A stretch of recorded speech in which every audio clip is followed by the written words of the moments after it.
इतने ही है। बिल्कुल बिल्कुल। जो आज़ाद समाज पार्टी के प्रदेश अध्यक्ष मध्य प्रदेश है, अभी 2024 के ही चुनाव में स्कॉर्पियो में भरी गाड़ी, रुपये से भरी गाड़ी स्कॉर्पियो को गिफ्ट मिलती है भाजपा की तरफ से, और उनकी पार्टी उनके ऊपर कोई कार्रवाई नहीं करती है। सुनील आस्ते नाम है। तो उनके ऊपर जब पार्टी कोई कार्रवाई नहीं करती, इसका साफ लक्षण है कि कहीं ना कहीं वो मिले तो ही है, इसी है जिससे समाज कमजोर होता है, और समाज आज अगर सत्ता से दूर है तो सिर्फ यही कारण है कि हमारा समाज इनके ऊपर भरोसा करके बनते हैं। आप लोग पूरी तरह से बसपाई हैं, बसपा के साथ हैं? जी, पूरी तरह से हम बसपाई हैं, हमारे गठबंधन में बसपा है। अगर हम आज आपके साथ 27 में क्या प्लान रहेगा? 27 में प्लान यही है कि हमारा युवा हर घर तक पहुंचेगा और बसपा के कार्यों को, और बसपा ने जितना कार्य किया, और बसपा के अभी जिस दिन सत्ता की चाबी मिल गई, हम लोग सत्ता में दाखिल हो गए, हम लोगों के हाथ में सत्ता आ गई, उस दिन से शायद कुछ अत्याचार बहुजन समाज पर कम हो जाएं। अभी आए दिन हम लोग अपने गोंडा जिला में देखते हैं कि पीड़िता दर्द से ही सड़कों पर मोमबत्ती लेकर के उनके लिए न्याय मांगेंगे। सर, मोमबत्ती लेकर न्याय मांगने से कुछ नहीं होगा। अब आपको सरकार बनाने की, मैं हमेशा अपने वीडियो में भी यही कहता हूं कि जब तक आपके पास सत्ता नहीं होगी तो आप प्रोटेस्ट करके कुछ भी हासिल नहीं कर सकते हैं। सरकारें आपको प्रोटेस्ट करोगे, आपको जेल में डाल देगी।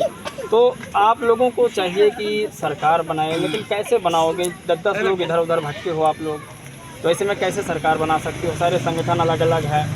सर, अभी पहले भी मैंने आपको बताया और फिर बता रहा हूं कि हमारा संगठन सिर्फ समाज के उत्थान के लिए हो सकता है। मैं एक बार पुनः बता देना चाहता हूं कि हमारी जो राजनीतिक पार्टी हो सिर्फ बहुजन समाज पार्टी है, जो माननीय काशीराम साहब ने स्थापना की थी, वही हमारे माननीय काशीराम साहब वाली पार्टी ही हम लोगों की पार्टी है, बहुजन समाज पार्टी। हाथी झंडा नीला निशान, नीला झंडा हाथी निशान, वही हम बहुजनों की। आज राजनीतिक बातें वैसे करनी नहीं चाहिए, लेकिन क्योंकि बिना राजनीति के कुछ हो नहीं सकता है जी। तो सवाल ये है कि चंद्रशेखर आज़ाद का भी यही बयान पहले आता था कि हम राजनीति नहीं करेंगे, हम समाज के लिए सिर्फ हैं और सामाजिक कार्य करते रहेंगे। आज उन्होंने राजनीति भी की, राजनीतिक पार्टी भी बनाई, सांसद भी बने, और सदन में जैसा कि सभी को पता है कि बोल भी रहे हैं, आवाज़ भी उठा रहे हैं। बहुत सारे लोगों का आरोप भी है ना?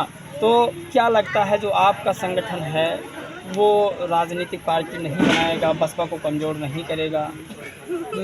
बहुत सही सवाल किया है आपने। हमारा जो संगठन है ये भीम आर्मी जय भीम संगठन, ये अभी बहन जी के साथ पूरा समर्थन में था। 2024 का चुनाव है, भी हमने पूरी तरह से बहन जी को समर्थन किया था। हमारे राष्ट्रीय अध्यक्ष मनदीप सिंह मोतियाल जी ने भी बहन जी को अपना पूरा समर्थन दिया था। तो जो बसपा है, हमारी जो बहुजन समाज पार्टी है, उसको हमारे राष्ट्रीय अध्यक्ष जी का पूरा समर्थन है। आपने ये सवाल किया कि चंद्रशेखर आज़ाद जी पहले यही कहते थे कि हम राजनीतिक पार्टी नहीं बनाएंगे, हम सिर्फ सामाजिक संगठन में ही रहेंगे। उनके मन में क्या आया, उनके विचार में क्या आया, उनके दिमाग में क्या चला, मैं उस पर तो टीका टिप्पणी नहीं करूंगा, क्योंकि वो हमारे ही समाज के हैं। आगे बढ़े, उससे हमारी खुशी है। कहीं ना कहीं वो हम लोगों की आवाज़ को भी उठाते हैं। सदन में देखने को मिलता है कि बहुजन समाज की बात की। अब वो किस विचार से कहते हैं, क्या राजनीति है, उसमें हम उनके ऊपर कोई टीका टिप्पणी नहीं करना चाहते। लेकिन हम ये इतना ज़रूर जानते हैं कि जिस दिन हमारा भीम आर्मी जय भीम संगठन बहुजन समाज पार्टी को छोड़कर अपने नए राजनीतिक पार्टी की तरफ मुड़ करेगा, तो हमारे जितने भी साथी हैं वो तुरंत संगठन को ख़त्म करके, हम इतना तक कहते हैं कि उसके बाद दोबारा हम अपने ज़िले की जिम्मेदारी ले सकते हैं कि इस ज़िले में जय भीम भीम आर्मी संगठन कभी खड़ा भी नहीं हो पाएगा। हम इस तरह से इस संगठन को ध्वस्त करेंगे। हमारी एक ही पार्टी है, बहुजन समाज पार्टी। सत्ता परिवर्तन के लिए हम समाज को दिन रात जागरूक करेंगे और 2027 में इसका परिणाम देखने को मिलेगा।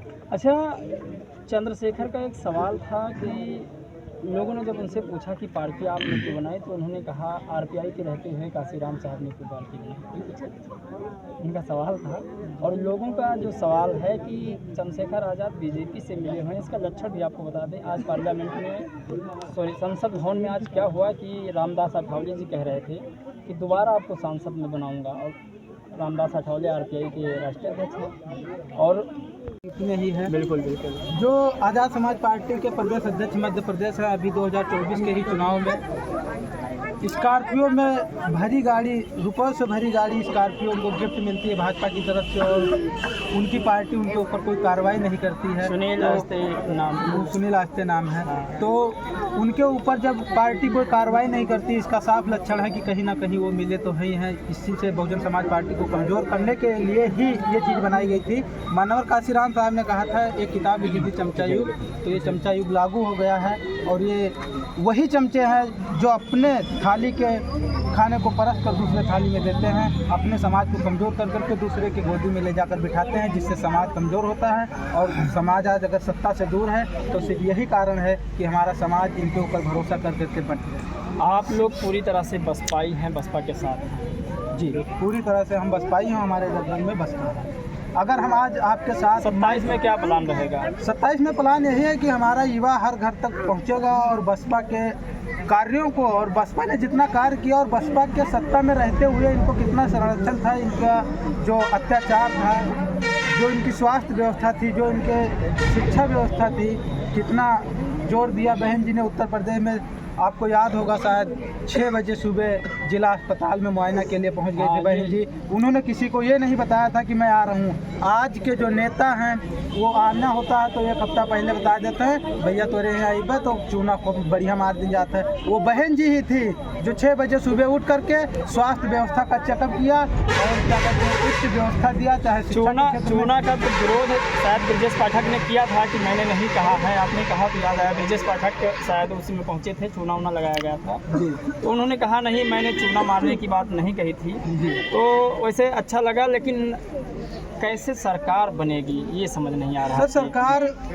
बनने का एक ही कारण है कि युवाओं को मौका दे पार्टी, युवाओं की बात का भी सम्मान रखे, क्योंकि हम युवा गलती कर सकते हैं पर गलत नहीं हो सकते हैं।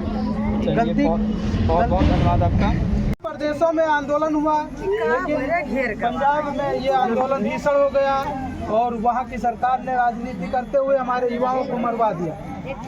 हमारे युवा शहीद हो गए, लेकिन उनकी शहादत रंग लाई और उनके शहादत से ही हमें पुनः SC/ST एक्ट लागू हुआ। मानव साहब के बाद अगर किसी ने हमें सुरक्षा कवच वापस कराया है, बहन जी के बाद अगर किसी ने हमें सुरक्षा कवच वापस दिया है तो उन 3 सपूतों ने दिया है जो हमारे सुरक्षा कवच के लिए उन 13 सपूतों ने अपना खून बहा दिया, खुद को बलिदान कर दिया, अपना जीवन न्यौछावर कर दिया और हमारे सुरक्षा कवच को पुनः वापस दिलाया। उनके लिए आज हम लोग यहाँ पर एकत्रित हुए, उनको आश्रयपूर्ण श्रद्धांजलि दे करके उनको श्रद्धा सुमन अर्पित किया।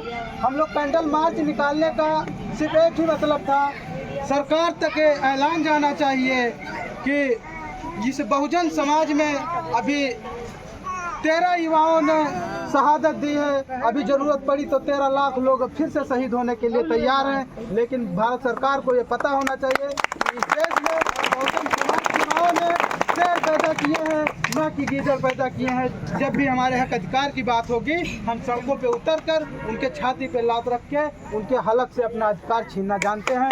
ये बात उनका समझ में आज ये जो संख्या दिख रही है, ये संख्या सिर्फ संख्या नहीं है बल्कि एक संदेश है कि हम अपने हक अधिकार के लिए हमेशा सड़कों पर रहे हैं और फिर सड़कों पर रहेंगे। मानवर काशीराम साहब ने कहा था कि अगर तुम संसद भवन में न बैठ पाना, विधानसभा में न बैठ पाना, तो तुम सड़कों पर बैठ जाना, तुम्हारी आवाज़ उठ जाएगी। तो उन 13 सपूतों ने सड़कों पर उठ बैठ करके हम लोगों को हमारा सुरक्षा कवच दिलाया और 13 के 13 सपूत शहीद हो गए।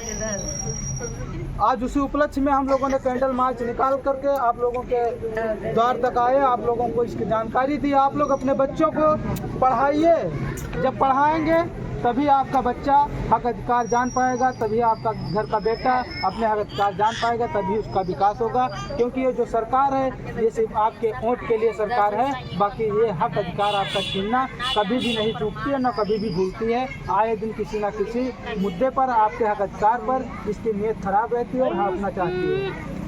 बहुजन समाज के लोग इनको मुंह तोड़ जवाब दे करके किसी तरह से अपना हक बचाएं तो हैं, लेकिन इसके लिए एक चीज़ बहुत ज़रूरी है, हमारा हक अधिकार बचा रहे, उसके लिए हमें सत्ता में वापस आना है। अगर मौका मिला युवाओं को तो 2027 परिवर्तन की ओर जाएगा। जिस तरह बहन जी ने सक्रियता दिखाते हुए पार्टी को पुनः ओबीसी गठबंधन से जोड़ने के लिए, मुस्लिम गठबंधन से जोड़ने के लिए भाईचारा को बढ़ावा दिया है, टीमें गठित की है, एससी समाज को जोड़ने के लिए अलग से टीमें गठित की है। बहन जी भी चाहती हैं कि हम 2027 में पुनः वापसी करें और अपने समाज का भला करें, क्योंकि हमारा समाज आज के समय में बहुत पीड़ित है। सभी लोग आवाज़ दो कि जो 2027 का चुनाव आएगा उसमें सिर्फ नीला झंडा हाथी निशान होगा, जिसमें जो नीला झंडा हाथी निशान होगा वही हमारा शान होगा। हाँ, नीला झंडा हाथी निशान, यही है हमारी बहुजनों की पहचान। बहुजन समाज पार्टी जिंदाबाद।